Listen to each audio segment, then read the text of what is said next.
하나님의 말씀 예레미야애가 3장 19절부터 39절 말씀까지 봉독하겠습니다. 19절부터 39절 저와 여러분이 한 절씩 교독하고 39절은 같이 읽겠습니다.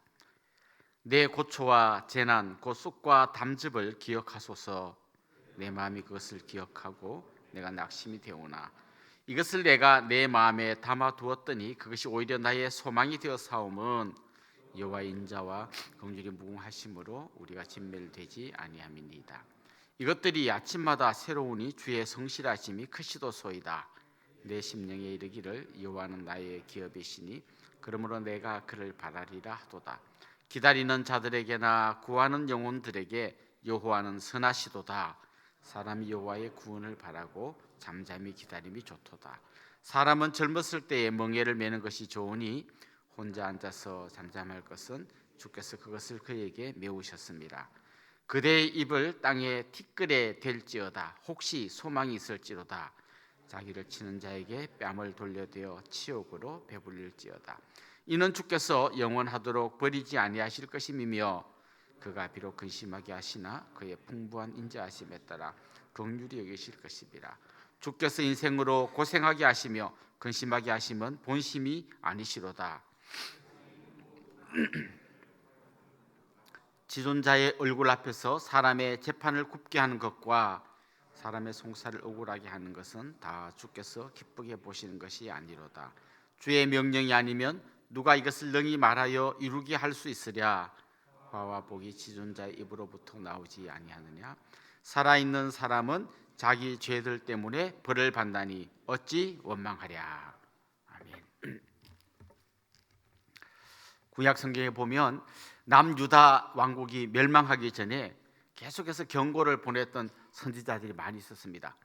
그런데 그 중에서도 예레미야 선지자는 다른 선지자들보다 훨씬 더 힘든 상황을 맞았습니다. 예를 들면 이사야 선지자는 앞으로 나라가 망할 겁니다. 여러분 회개하십시오. 이렇게 경고했다면 예레미야도 똑같은 경고를 했는데 이사야는 나라가 망하기 전에 먼저 죽었습니다. 그래서 그 나라가 망하는 처참한 상황을 보지 못했습니다. 그런데 예레미야는 나라가 망해가지고 막 왕들이 눈이 뽑히고 끌려가고 온갖 고초를 겪고 하는 그 현장을 생생히 지켜보았습니다.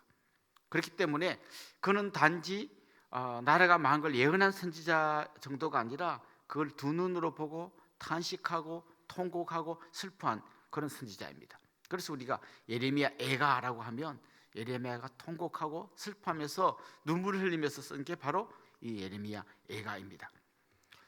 예레미야가 나라가 망할 것을 예언할 때 사람들이 그걸 굉장히 싫어했습니다. 나라가 망한다는데 누가 좋아하겠습니까?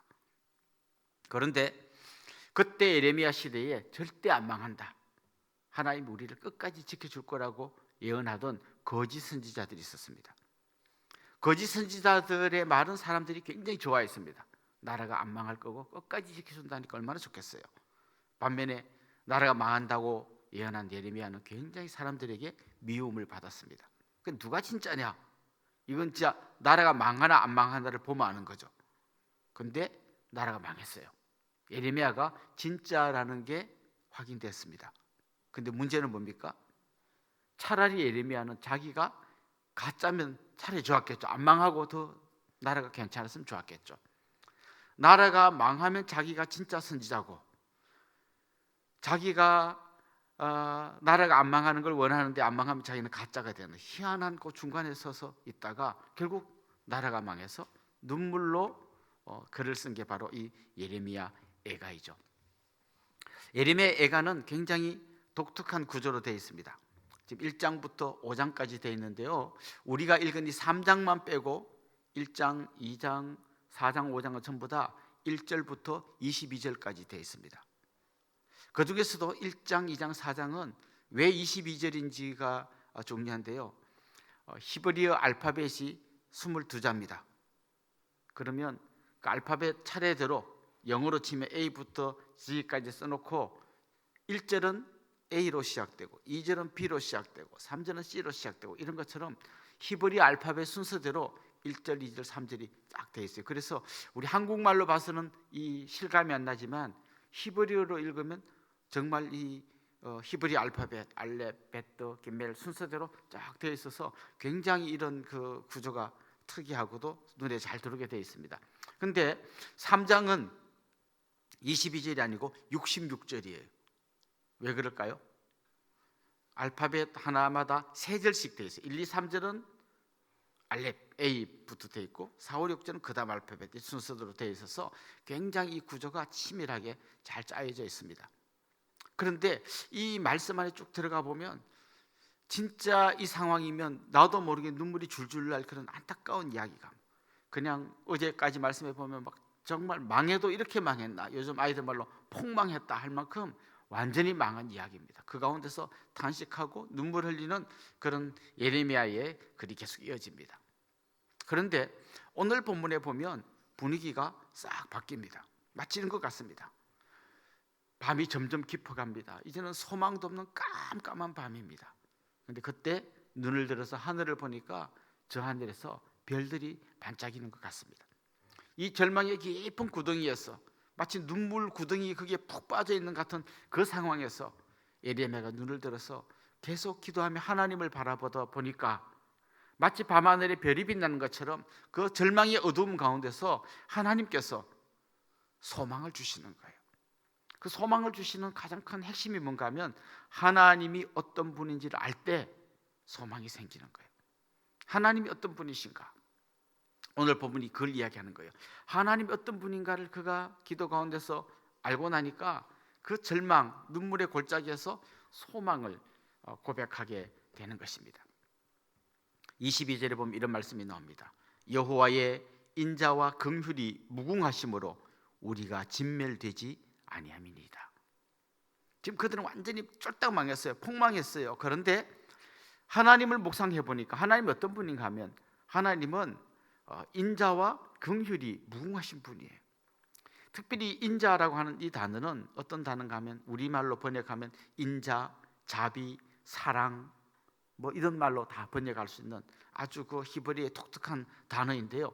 이 인자라는 말은 그냥 우리를 사랑해 주시는 정도가 아니라 언약에 근거해서 우리를 사랑해 주시는 거예요. 내가 너희를 끝까지 책임지겠다라고 하는 그 하나님의 신실한 언약의 바탕 위에서 우리를 사랑하시는 거예요. 자, 그렇다면 여러분 한번 이런 장면을 상상해 보십시오. 아이가 너무 큰 잘못을 해가지고 아빠한테 회초리로 맞습니다. 근데 이 아이가 아빠가 나를 죽일지도 모른다라고 하는 생각을 하고 맞으면 이거 얼마나 절망스럽겠습니까? 그런데 이런 생각이 있는 거죠. 아빠는 나를 엄청 사랑하셔. 그걸 알면 아무리 세게 맞아도 아빠가 결국은 나를 용서해주고 품어줄 거라는 확신이 있잖아요. 그때 할 수 있는 게 뭡니까? 아빠 잘못했어요. 다시는 안 그럴게요. 이렇게 할 수 있는 거잖아요. 그런데 만약에 아빠가 막 술 먹고 제정신이 아니고 해서 막 그냥 회초리가 아니라 무슨 막 삽 같은 걸로 막 때린다 생각해 보십시오. 이거 나 잘못하다가 맞으면 죽겠구나 이런 생각하지 않겠어요? 그러니까 지금 에레미야의 이 고통의 눈물 속에서 발견한 건 뭔가 하면 우리 하나님이 어떤 분이신가 하는 거예요. 우리 하나님 어떤 분이십니까? 인자와 긍휼이 무궁하신 분이십니다. 때로는 회초리를 들지만 그게 우리를 죽이려고 드는 회초리가 아니라 우리를 바른 길로 돌아오게 하는 회초리라는 걸 그가 고백하고 있는 거죠. 33절에 보면 이런 말씀이 나옵니다. 주께서 인생으로 고생하게 하시며 근심하게 하시면 그 다음 뭐라 그랬습니까? 본심이 아니시로다. 하나님 진짜 너희들 좀 고생해봐라, 한번 죽어봐라 이렇게 해서 지금 회초리를 드신 게 아니라는 거죠. 이건 하나님의 본심이 아니고 하나님의 본심은 하나님의 백성들이 그 죄악된 길에서 돌아서서 하나님께로 나오게 하는 거, 이게 하나님의 본심이라는 것입니다. 에레미야는 그 눈물로 기도하다가 이걸 깨달은 거죠. 우리 하나님은 결국에는 우리를 용서하시겠구나. 그래서 그가 23절에 이렇게 고백합니다. 이것들이 아침마다 새로우니 주의 성실하심이 크시도소이다. 저는 이렇게 새벽을 깨우는 성도님들에게 그런 은혜가 임하기를 소망합니다. 여러분 아침마다 기도할 때마다 어제는 은혜를 주셨는데 오늘은 안 주시고, 작년에는 좋았는데 올해는 안 주시고가 아니라 날마다 새로운 아침, 오늘도 하나님의 은혜를 생각하면 또 그 은혜가 너무 크고 감사하고, 이게 식은 커피처럼 점점 이렇게 맛없어지는 게 아니라 날마다 새로운 은혜, 날마다 새롭게 하나님 부어주시는 이 은혜에 감격하는 그런 여러분들이 되시기를 소망합니다. 하나님 어떤 분이십니까? 인자와 긍휼이 무궁하신 분이십니다. 두 번째로 그가 고백하는 하나님 어떤 분이십니까? 24절에 보면 하나님은 나의 기업이시다 이렇게 말합니다. 하나님께서 이스라엘 백성들이 가나안 땅에 들어갔을 때 각 지파마다 기업을 다 줬고 그 지파 안에서도 또 다 나눠서 각 가정마다 하나님께서 그 가나안 땅에서 기업을 주셨습니다. 그런데 아론 자손들 제사장들에게는 기업을 안 주셨어요. 그리고 대신 이렇게 말했습니다. 너희들에게는 기업을 안 준다. 대신 내가 너희들의 기업이다. 이렇게 말씀하셨어요. 여러분 어느 쪽을 갖고 싶습니까? 땅을 한 100평 주는 거 그걸 내 기업으로 받고 싶습니까? 아니면 하나님이 나의 기업이다. 이쪽이 좋습니까? 물론 둘 다 주시면 안 돼 하는 분은 아직 하나님이 나의 기업이라는 말이 무슨 말인지 잘 모르는 거예요. 하나님 나의 기업이라는 말이 무슨 말입니까? 온 세상의 주인이신 모든 것의 주인이신 하나님이 나의 기업이면 그 하나님께 나아갔을 때 그 하나님께서 내게 필요한 모든 것을 나에게 주실 분이라는 것을 믿게 되는 거고 감사하게 되는 것이죠. 그런데 진짜 우리가 하나님이 나의 기업인 걸 온전히 경험하려면요, 내 손에 들고 있는 세상의 욕심, 인간적인 야망들을 내려놓아야 진짜 기업이신 하나님을 붙들 수 있습니다. 바울은 그렇게 고백했습니다. 내가 자랑할 게 무지 많은데 결국 그리스도를 만나고 나서 이 모든 것을 배설물로 여긴다.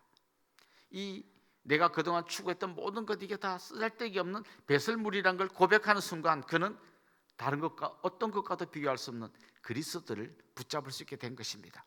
그렇습니다. 하나님이 우리의 기업이십니다. 오늘도 하나님 앞에 나아갈 때 그런 당당함으로 나아가시면 좋겠습니다. 아까 우리가 불렀던 찬송처럼 나의 영원하신 기업 하나님 앞에 오늘도 나아갑니다. 저를 붙들어 주십시오. 이게 여러분의 기도, 여러분의 고백이 되기를 소망합니다. 세 번째로 하나님 어떤 분이십니까? 하나님은 기다리며 기도하는 사람에게 좋은 것을 주시는 분이십니다.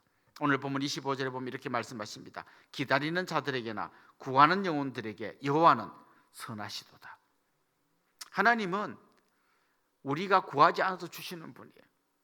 그러나 우리가 구하며 나아갈 때 그리고 구하면서 하나님의 은혜를 기다릴 때 하나님은 선하신 분이어서 가장 좋은 것을 우리에게 주십니다. 특별히 기도하는 사람들이 필요한 게 기다리는 거예요.